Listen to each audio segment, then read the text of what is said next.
Judy's parents took me in like they adopted me, and they took care of me.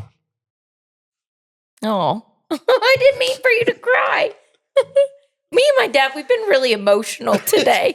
I didn't mean to go there. Yeah, I'm not crying. Oh, man. My eyes are watering. Hey, guys, episode 160. We are all warmed up from the last episode. We didn't change our clothes, so we're just sitting here. I'm trying to get some extra content, extra episodes since Jeff is gone, and since I have a good co-pilot with me on this podcast. The big sexy today is still here. Okay, so one thing I wanted to talk about. So this was something I thought was cool. Like my dad, I look up to. He is all I know. You is working. You've worked since. Since you were 20. I mean, you've always worked, but since you were 28, like since you had 3 kids. And you've just always worked. I always say you're going to die working because that's all. I think you love it. I really do. I think you enjoy it. You love your boss. You love what you do, and you're good at what you do. So what I wanted to get into today, because a lot of people always say, how is your dad so happy? How is your dad so positive? How he always seems like a good time. You didn't grow up the best childhood. You worked for everything you had. You never were given anything, and you got where you are because of all the hard work you put into. But one thing, just because people out there, not everything is roses, not everything's perfect. You know, you really got me through when Jeff went through what he went through with losing his job, because you were the same age you were when Jeff lost his, and you went from working yourself up to the top, and you did really well and good life. You were a little cocky, little arrogant. Think you had a little midlife crisis. You know, I feel like every guy buys the sports car, does that. Then you lost everything. Lost everything. That's true. Went broke. Here, we're very honest, very real. My family, we're very open and honest. And you did. You lost. I mean, you were broke. And it humbled you, and you've always been a giver, and your way of showing love is by buying things. You've always been that way. That's how like you're always like buying things for people just to show that you love them. And how did you, you never got negative. I'm sure you I've heard you say before, you wanted to blow your brains out at one point. But that was what you said one time. Cliche. But how did you stay positive and are like, I'm going to get back where I was before I lost everything? Share that.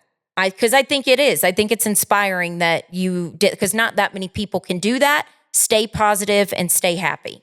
Yeah, it was a hard time. It was actually 2006, and everything was going right, and lost my job of 17 years, and but the hardest point in 06 was, I think I can say this, not only did I lose my job, 2 months later, I lost my family, and so here I am. I'm unemployed. I had money in the bank, had a lot of money in the bank, but I had a lot of assets that I was paying for. So I had to take the money out of the bank to stay afloat, thinking that I was going to go ahead and get another job. And in 08, in 06, 08, all that area, it was a tough environment, real estate wise and everything else. So yeah, Jordan's right. I did. I lost my homes. My family was, and we were in disarray. Cars. I lost all my toys. I lost everything. And how do you stay upbeat? Well, there was a period of 3 months, 4 months that I was really down. Now, taking my own life, that wasn't an option. But you're at that point, you always say, God, man, I just need to blow my brains out, because nothing was working and nothing was there. And but I was trying. And I complained a lot. I did complain a lot. And a good friend of mine, Max Nelson, told me, he goes, buddy, with all the assets and the knowledge you got, quit griping, quit complaining. You got to get up. You're going to get kicked down some more. And he used to be with WSOC TV. And he goes, you have got to take that energy that you got that everybody loves, and you got to channel it, and you got to find another job. And you will find one. It takes time. And believe me, you're not going to start where you left. Yeah, it's not going to happen. So basically, I had to rebrand, reprogram myself. And he goes, and in closing with Max, he goes, don't come back to me griping and whining about your personal life. I'm not interested. And to be honest with you, nobody else is. So take that energy and do something. So that's actually good advice. I actually went and I got an offer for a job out of Brazil, a vertical North America. I'm not ashamed to say it, selling pure grain ethanol, basically drinking our vodka. It was vodka. And we were bringing it over. I got the job, and it paid actually more than what I was making. And it lasted only 6 months because our competition, ADM, crushed us. They crushed us in 6 months. But they wrote me a decent check to carry me for about another 6 months, man, because I did a good job. In 6 months, I was their number one guy. After that, they wrote me a big check. Hey, thanks, but we're going to fuel ethanol, and we don't need you guys anymore. So it's just me and one other person. So that led me to the point that now here I am. I lost square one. Yeah, square one again. Square one again. But I had enough money to carry me for about 6 months. And in that 6 months, I was on my 5th month. And that's when Big C came to my aid.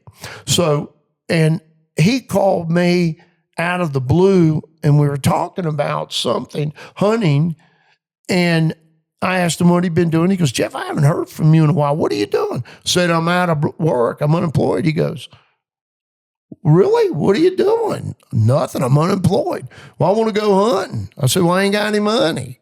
And he goes, come to work for me. I said, my side and your side, they were actually my customer. And he goes, well, can you get me in that business? I said, Chip, I got to spend money. I ain't worried about that. I got that. I said, well, if you want to try this, he goes, you're employed. We're going hunting. So in the time that I lost my job and got another job, in that span was almost a year. And I went through everything I had to stay afloat. And you're scrambling, and it's not as easy as people think, but you got to stay somewhat strong and positive. 4 months of that year, I was not in good shape at all. And after that, the vertical job came. That helped me, and that left me. But I would not give up, because I to myself, I went, wow, I got another big job. There's got to be another one. And then Chip hires me. And, I know we embellish on Chip a lot, but he not only is a good friend, he was a good partner in this business, but he was so supportive. He basically invested a lot of money in me personally. And for somebody to do that made me 10 times stronger. And that changed my work ethic, my perspective in life. And he goes, look, we work together. We work as a team. I don't micromanage. You know what you're doing. You do it, and let's just go from there. And he goes, you can't worry about what's going to happen down the road. You're going to live for today, and you're going to enjoy every day of it. And that came from Chip. Why do you think he took a chance on you? Number one, he knew me personally, and him and Philip Siegel and I were friends in the chemical industry for a long time. Because you knew Chip's dad. I did. I used to call on Chip's dad, and I love Mr. Bill. And Mr. Bill and Chip, they're the mirror image. They got a father-son relationship that I never had growing up, never. And I admire that to this very day, how close they are. And you've heard me mention, Will, that's Chip's son. They had the same relationship. They got a strong family bond. My bond with my family was very loose, non-existent. And unfortunately, your dad was in the Air Force. My dad was in the Air Force for many, retired a full colonel. And he spent a lot of time, overseas. And, the only reason we lived in Goldsboro, North Carolina, actually, at Seymour Johnson. And when he went to Okinawa for like 4 years, we didn't go. It was during the Vietnam War, if anybody can remember that. And my mom said, "You're not leaving me here in Goldsboro." And my mom was from Texas. And so we moved to Raleigh, North Carolina in June of 1969. But getting back, Chip hired me. And after 6 months, we started growing in the HCL market that I sell, and I have a lot of knowledge of. And from there, the rest is history. And but my friendship with Chip has always been there for about 30 years. But the thing about it is, Chip entrusted me with a lot of money, and he said, "Just make it happen, and don't worry about how it happens. Do what you know you can do and have fun doing it." Actually, Chip is younger than me by about 8 years, I think. Maybe about 8 years. And the knowledge and the sincerity with Chip is unbelievable, because he's a promoter of people. He is a big promoter. When he sees something that he knows is right, he will jump. He's not scared to invest in anything that he thinks is good for the individual and for the company. And you got to admire a person like that, because he took a big chance with me. He knew what I could do. He liked me. But still, again, this is a business that he barely participated in because he was my customer. I mean, we soared. And but were you ever like nervous because you felt like a lot was weighing on you? This guy's taking a chance on me. I promised him that I can do this. Were you like, was there any doubt? Like, oh, what if I can't do this? Absolutely not. I knew what my capabilities were, and I knew I was going to be in the same field, and I wasn't changing fields. And when you know something, it's like anything. If you're good at what you do, you stay with that. Now, There's nothing wrong with going against the grain and trying another field. Look, I did good at Vertical North America, selling fuel ethanol. But it was something that in the chemical side, I didn't go out of the chemical industry. I stayed within the chemical industry. Chip Industrial Chemical Company made me better than I ever have been, because he took all the weight off my shoulders and said, "Go do it. Like, you own this company. Go do it the best way you can. I'll support you 100%. That's awesome. And if you're out there and you're having a tough time, believe me, I've been there. I've been to the very bottom of hell, and to where I didn't think I'd ever come out of it. If it wasn't for Max telling me to quit boudaying, Cajun, that's pouting, and pull your damn big boy pants up, get out there and start working, and stay in your field and stay what you're doing. They got to have people like you. It just can't cast you out and you're not going to get a job. When Jeff first found out about his job, you were really good. It was really good talking to you. You were my person I always went to, and you would say, "This is how he's feeling. You be patient with him. You be sensitive with him, because this is what he's going through and emotions." And you were very helpful about that, because you experienced the same thing around the same age, all of that. And I know this was almost a year ago when Jeff lost his job. Yeah. I'm just saying, you're like my person that I always go to about finance, anything with financial questions, or I don't know, just life. And I think that's what everybody does. You just go to your parents for things like that. But you've always, I can get super moody. That's just my personality. And I can get super negative. Sybil. And Sybil comes out. And I can get really down on myself and compare myself a lot of times. Like, I'm not as good as these people, or I can't do this. And sometimes I give myself that doubt, but then I'll talk to you and then it's like, and then I pump back up. But you get down. There's so many, there's so many podcasters out there. There's so many influencers out there. There's so many people. It's oversaturated that you can compare and you can think, I'm not as good as everybody else. Well, I look at life in a different way now. I do. I mean, Jordan's right. In my 40s and 50s, up to my 50s, I was pretty. I thought, I was invincible, do what I want, and but when you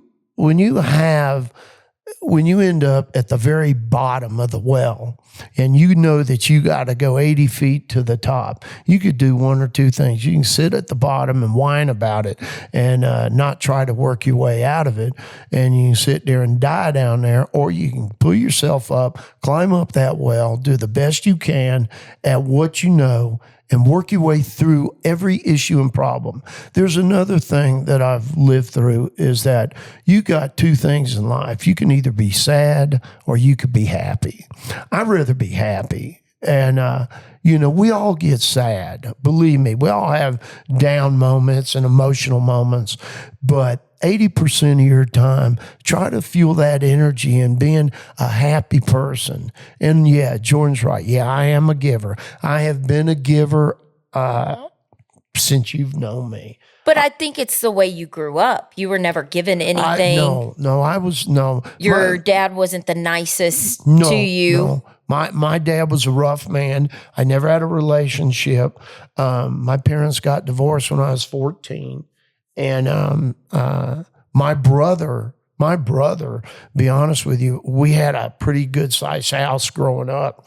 And my brother, if I actually had a problem, I could actually call my brother. A lot of people think my brother and I probably didn't have a relationship, but my brother was very, very smart.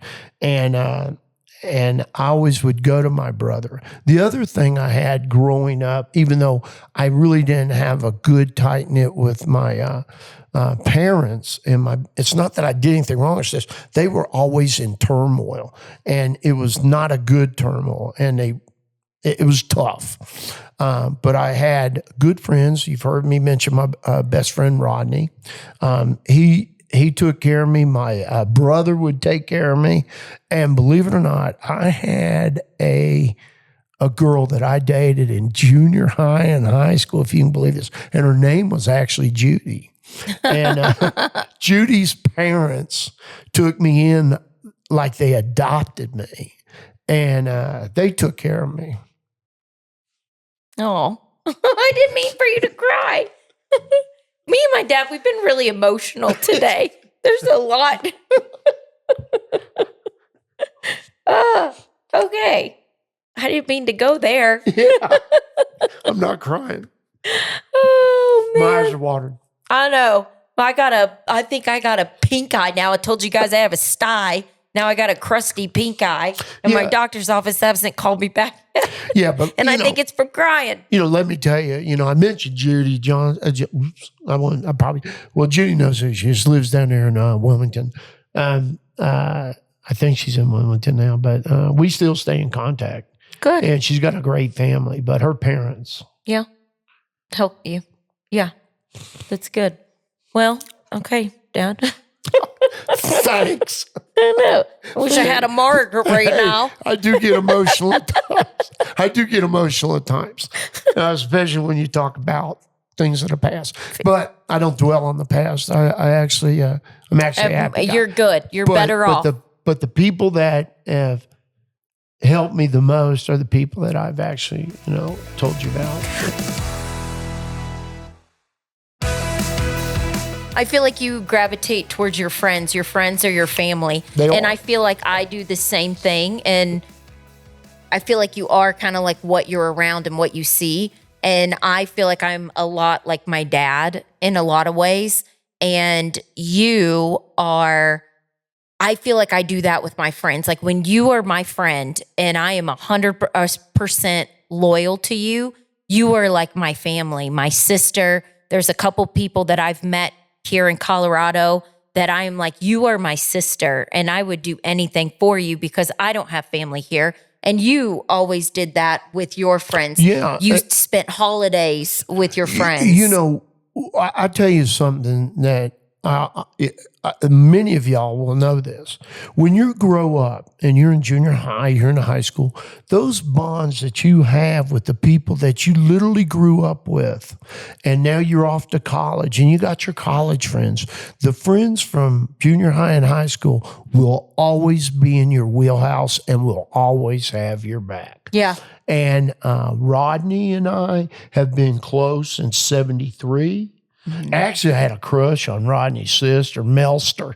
And Melster was hot. But Melster knew I was too damn wild and too damn crazy, and she was not going there. That movie, Fast Times at Ridgemont High, makes me think of you and your friends. Oh, my God. I mean, I was 15 years old. I was 15. And in North Carolina, you could drink beer at 18, and we didn't have liquor by the drink. So I was drinking it. 13, 14, Rodney got me a fake ID, and here we are. I'm at these same bars with 18, 20, 21, 22 years old, and used to love to play foosball, go see bands. And you got to remember, my family wasn't really around, so I went home whenever I wanted. And then I remember one time, I was at a bar and playing foosball with this girl, and we had fun. And she goes, and I was tired. She let me stay at her dorm. And I got up and I said, dude, I got to go to class. She goes, well, just walk to class. I said, what do you mean? She goes, I said, you got to drive me. And she goes, no, you got to go. Where are you going? Which building? I said, dude, I'm in high school. She goes, what? High school? How old are you? 16? She goes, oh my God, get out of here. And she kicked me out of her dorm. and I called who? Rodney. He goes, yeah, you got to come get me. I said, well, I'm at work. I said, dude, she kicked me out of her. You went home with her? I said, you went home. You said you had to go to work. I just spent the night over her and she kicked me out. I got to go to class. He goes, dude, it's halfway across town. I said, please come get me. And he came and got me. On that note, okay, one thing because we're going to do some voicemails, but I want you to give one last thing to anybody struggling, going through a hard time right now, financially, divorce, any of that. What's your advice? Let's start with the divorce part. Always take the high road. And do your best to respect your family. And that's very, very important. If there's children involved, believe me, they are crushed while you're going through this. So best thing to do is just be cautious, proceed with caution. Financially, hey, there is hope out there. There's help. There's hope. Stay close to anybody that is very positive in your life. Stay with them, listen to them. They will help you through the hard times. Good. All right. So we're going to do 2 recordings here. People call in because I asked for people to leave some audios. And then here we go. This is just Big Sexy. A question for Big Sexy. A, would he do senior Big Brother or even just regular Big Brother? And if so, sign me up. Thanks. Would you do senior? Let me play it again, make sure I understood it right. A question for Big Sexy. A, would he do senior Big Brother or even just regular Big Brother? And if so, sign me up. Thanks. Would you do senior Big Brother? Would you do like a Big Brother all seniors? Now there's like a Golden Bachelor and it's all people like your age. No, I don't think I would. No, that wouldn't be my cup of tea. I could see you on Big Brother. I'm not doing Big Brother at all, especially showering where everybody can see you shower. You know how you can see about a little bit above your neck? No, that's not for me. Okay, next one, Big Sexy. Good morning, Jeff and Jordan and Riley and team and Big Sexy. I believe you're in town also. This is Lisa. Again, I've called it before, and I just love you guys. But a couple different things went on the talking about Big Brother, and Jeff talked about there really should be a show or some sort of documentary about coming off of Big Brother and the whole thing, what it takes to put on Big Brother. And maybe that's something that Yay Network should put together, and maybe you could do a deep dive into that. Just a thought. But also I just wanted to send Jeff a big hug. I'm sure I'm not sure what's going on, but obviously there's something going on. So I'm just giving you a big hug and hoping everything works out. And another thing is, Jeff, I agree with you. People are jerks on the road. They don't say thank you anymore if you let them through. I don't know people have just gone nuts, but yes, they don't say thank you when you let them through. And another thing, so this question is for Big Sexy. So out of the boys, when you're with the two boys, when you're with Lawson and Leighton, when you're with them, what does one of them do, or maybe both of them do, that just really reminds you of Jordan when she was their age? Love to hear like a little story and when you see the two and how they remind you of your little girl when she was little. All righty. Well, you guys have a good day. Jeff, again, sending you the biggest hug. All right. Take care, guys. Bye-bye. Thank you, Lisa, for sending that in or for calling in. Yes, Jeff always says it is behind the scenes. Big Brother is so awesome how they put that show together. My dad was actually there when we got engaged. Hardly anybody ever gets to see behind the scenes like that. It's so cool. And yes, somebody needs to pick that up and do a documentary one day when Big Brother is said and done. And then answering her question about the boys. Anything? You always say Leighton. You're like, Leighton is just you. Because yeah, Leighton goes 100,000 miles a minute. He wants to do something all the time. And you know, that Jordan, when she was little, was very active, but Lawson, on the other hand, reminds me more of the way Jordan was, because Lawson really likes to be loved on. I think he loves hugs. He loves sitting by you. You know, Leighton's, but Jordan was independent as a child, very independent. Leighton's very independent, but as the day goes on, then Lawson actually likes to sit by you, talk to you, and is not as hyper. And but then, you know, when nighttime comes, they both sort of settle down. But they both together have different ways of showing me how they were like Jordan. Number one, Leighton likes to go, go, go. Jordan liked to go, go, go.